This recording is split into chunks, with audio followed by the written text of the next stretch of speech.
प्यारे बच्चों, आज हम आपको पहले सर्किल के बारे में बताएंगे और उसके बाद में अगले वीडियो में सर्किल से संबंधित कुछ प्रश्न बताएंगे। तो आपने कंस्ट्रक्शन में सर्किल खींचा होगा। जब भी हमें सर्किल खींचना होता है तो एक फिक्स पॉइंट को सेंटर ले करके कंपास की सहायता से इस प्रकार से सर्किल को ड्रा करते हैं। सर्किल में एक फिक्स पॉइंट होता है और एक वेरिएबल पॉइंट इस फिक्स पॉइंट से हमेशा बराबर दूरी पर घूमता। इस प्रकार से सर्किल की डिफिनीशन अर्थात परिभाषा हम इस प्रकार से दे सकते हैं। किसी स्थिर बिंदु से समान दूरी पर चलने वाले बिंदु के बिंदुपथ को वृत्त कहते हैं। एक बात थोड़ा सा और ध्यान दीजिएगा, मतलब एक ही समतल में, यूँ आप बोलिए, एक ही समतल में किसी स्थिर बिंदु से सदैव समान दूरी पर चलने वाले बिंदु के बिंदुपथ को वृत्त कहते हैं। यानी वृत्त एक समतल फिगर है। इंग्लिश में हम इसको इस प्रकार से कह सकते हैं, when a point moves in a plane such that its distance from a fixed point always remains constant is called the circle। एक बार फिर से आप देखें, when a point moves in a plane such that its distance always remains constant from a fixed point, then the locus of the point is called a circle। अब fixed point को हम centre बोलते हैं। जो fix point है इसको centre बोलते हैं, और जो वेरिएबल पॉइंट का पाथ है इसको सर्कमफेरेंस बोलते हैं। सर्कमफेरेंस की डिफिनीशन हम इस प्रकार से दे सकते हैं, सर्किल पर एक चक्कर पूरा करने में चली गई दूरी को हम वृत्त की परिधि कहते हैं।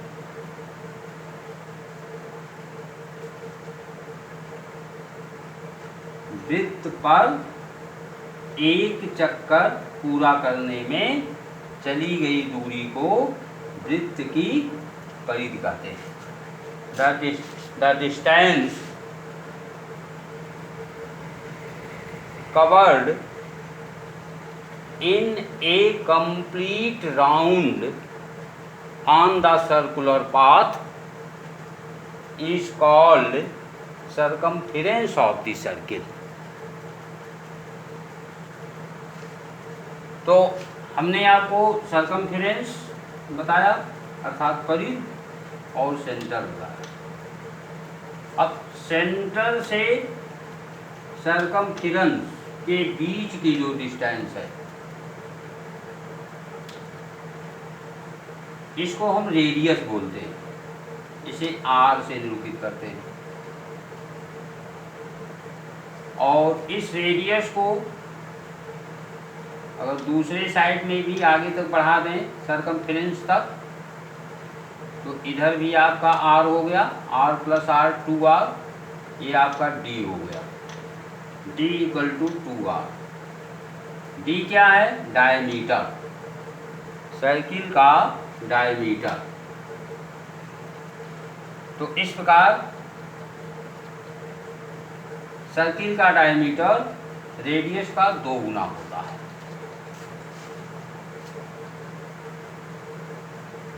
अब हम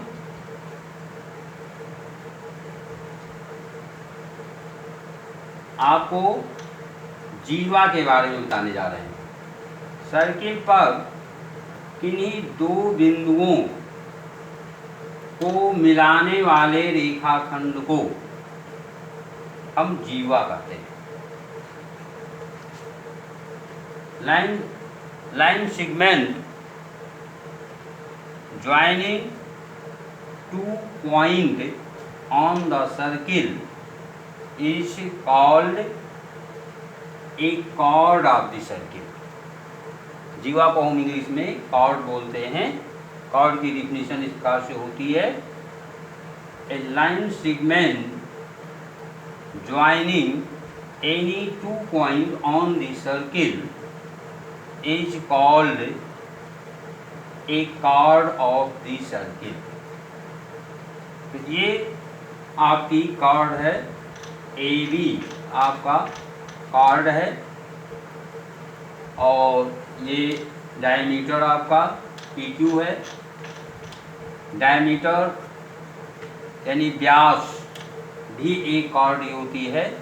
हम डायमीटर को इस प्रकार से कह सकते हैं,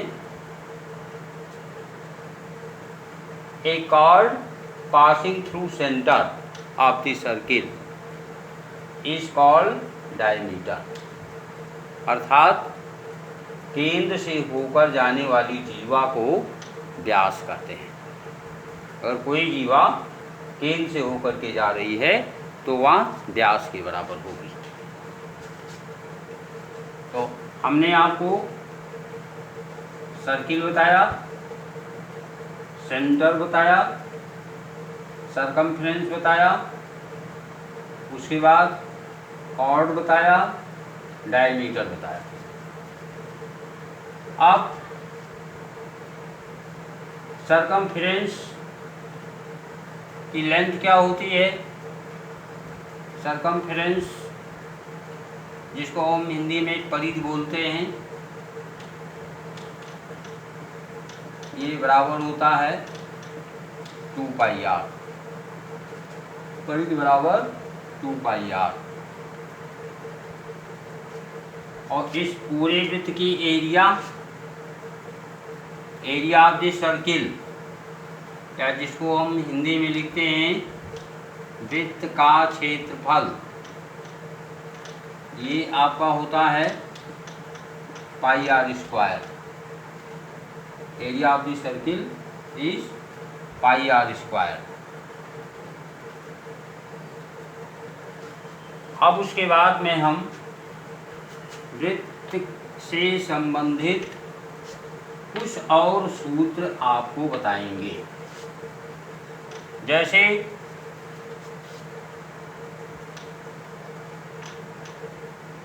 ये सर्किल है, ये एक जीवा है,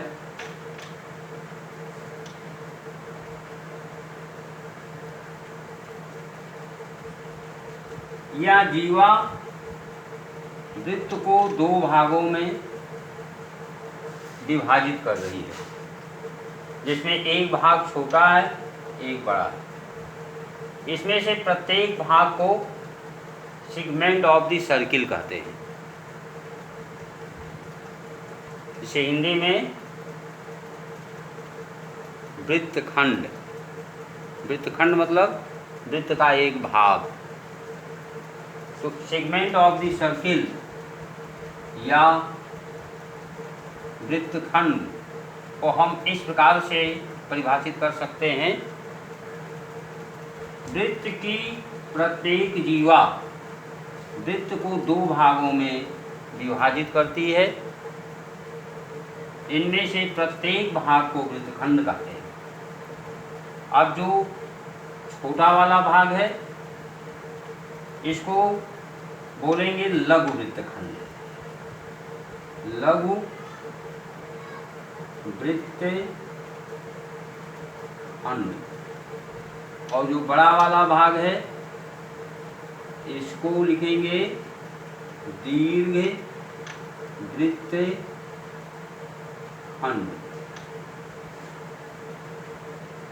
दीर्घ वृत्तखंड। तो इस प्रकार से हम वृत्तखंड को समझ सकते हैं। इंग्लिश में वृत्तखंड की डिफिनीशन इस प्रकार से होगी, every chord divides the circle in two parts, each part is called a segment of the circle. Each part is called segment of the circle.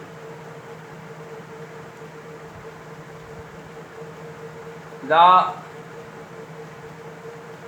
smaller part is known as minor segment and larger part is known as major segment of the circle. नीचे वाला minor segment है, ऊपर वाला major segment of the circle है। अब उसके बाद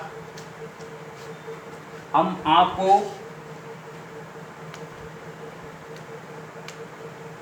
त्रिज्यखंड, ये आपका वृत्तखंड था, त्रिज्यखंड के बारे में बता रहे हैं।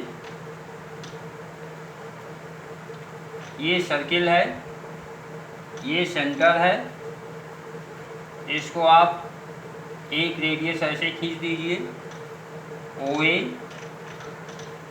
दूसरा रेडियस OB, यहाँ भी आप इसको AD लिख दीजिए।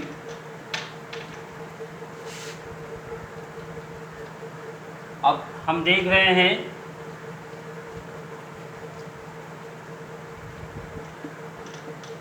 यहाँ पर दो त्रिज्याएं खींची गई हैं। इन त्रिज्याओं के माध्यम से भी वृत्त दो भाग में विभाजित हो रहा है। इसमें से प्रत्येक भाग को हम सेक्टर ऑफ द सर्किल या इसी को हिंदी में हम त्रिज्यखंड कहते हैं। हिंदी में इसको त्रिज्यखंड कहते हैं। अब जो स्मॉलर पार्ट है यहाँ भी वो आपका माइनर सेक्टर हुआ, और जो ग्रेटर पार्ट है वो major sector of the circle कहलाता है। यानी ये आपका लघु त्रिज्यखंड हुआ, और जो बड़ा वाला भाग है दीर्घ त्रिज्यखंड होगा। इसकी परिभाषा हम इस प्रकार से कर सकते हैं, वृत्त की किन्हीं दो त्रिज्याओं तथा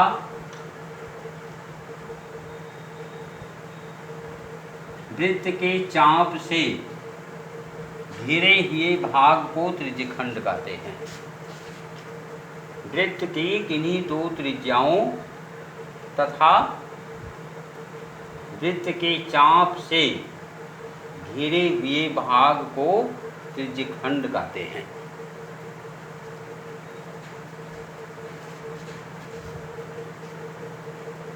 यानी हम इंग्लिश में इसको इस प्रकार से कह सकते हैं, a part of the circle bounded by two radius and arc of the circle is called sector of the circle.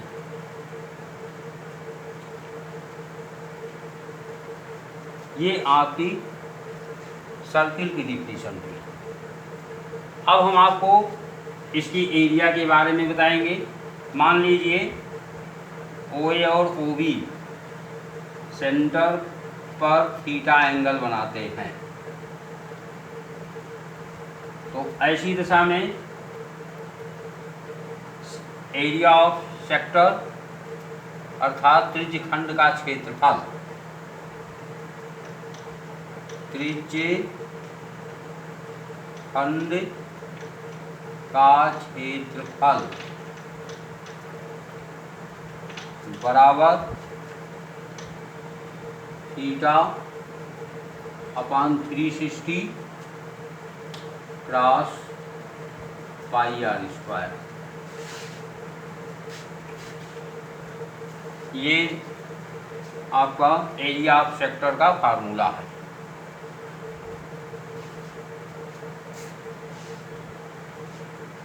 अब उसके बाद में एरिया ऑफ सेगमेंट का भी फार्मूला हम इस प्रकार से प्राप्त कर सकते हैं।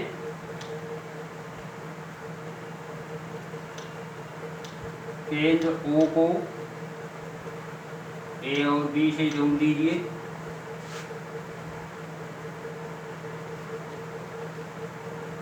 अब आप देख रहे हैं OA OB और ये चाप, वृत्त के चाप के द्वारा एक सेक्टर बन रहा है, जिसकी एरिया हम theta upon 360 pi r square के सूत्र से निकाल सकते हैं। और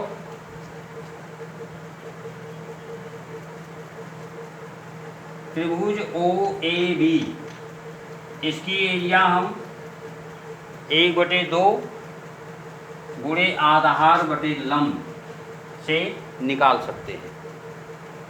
और सेक्टर की एरिया में से त्रिभुज OAB के एरिया को माइनस कर दें तो लघु वृत्तखंड जो यहाँ नीचे लिखा गया है इसकी एरिया आ जाती है। यानी लघु वृत्तखंड का क्षेत्रफल निकालने के लिए हम त्रिभुज OAB का क्षेत्रफल निकालते हैं और फिर उसके बाद में त्रिज्यखंड का क्षेत्रफल निकालते हैं जो इससे संबंधित है। त्रिज्यखंड के क्षेत्रफल में से त्रिभुज OAB का क्षेत्रफल घटा करके हम लघु वृत्तखंड का क्षेत्रफल प्राप्त कर सकते हैं। और जब लघु वृत्तखंड का क्षेत्रफल आ गया तो वृत्त का पूरा क्षेत्रफल पाई आर स्क्वायर होता है। पाई आर स्क्वायर में से लघु वृत्तखंड का क्षेत्रफल घटा करके हम दीर्घ वृत्तखंड का क्षेत्रफल निकाल सकते हैं। तो इस प्रकार से हम वृत्तखंड का क्षेत्रफल, त्रिज्यखंड के क्षेत्रफल और त्रिभुज OAB की क्षेत्रफल के सहायता से प्राप्त कर सकते हैं। तो हमने आपको आज इतना टॉपिक बताया। अब अगली कड़ी में हम वृत्त से संबंधित कुछ प्रश्न आपको बताएंगे।